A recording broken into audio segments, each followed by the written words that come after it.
យប់នេះគ្មានសូម្បីផ្កាយខ្ញុំអង្គុយម្នាក់ឯងក្នុងភាពត្រជាក់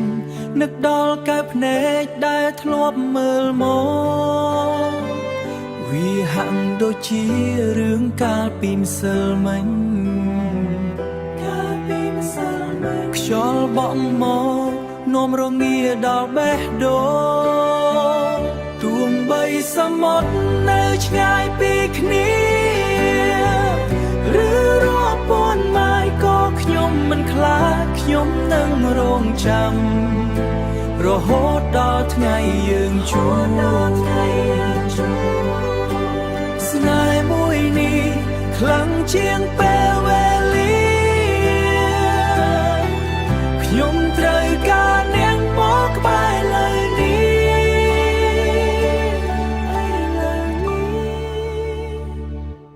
ក្រុមដងហើគឺជារូបអ្នកពិភពលោកនេះគ្មានន័យបើគ្មានអ្នកខ្ញុំធ្លាប់គិតថាខ្ញុំខ្លាំងម្នាក់ឯងតែការពិតទៅខ្ញុំកំពុងតែរងចាំផ្ទៃមេឃធំធេងប្រែជាស្ងប់ស្ងាត់ទួងបីសមុទ្រនៅឆ្ងាយពីគ្នាឬរាប់ពាន់ម៉ាយក៏ខ្ញុំមិនខ្លាចខ្ញុំនឹងរងចាំរហូតដល់ថ្ងៃយើងជួបស្នេហ៍មួយនេះខ្លាំងជាងពេលវេលា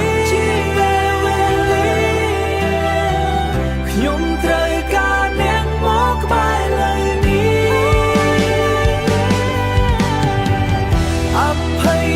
ខ្ញុំដែលធ្លាប់ធ្វើខុសខ្ញុំសូមអង្វរសូមចិត្តនាងម្ដងទៀត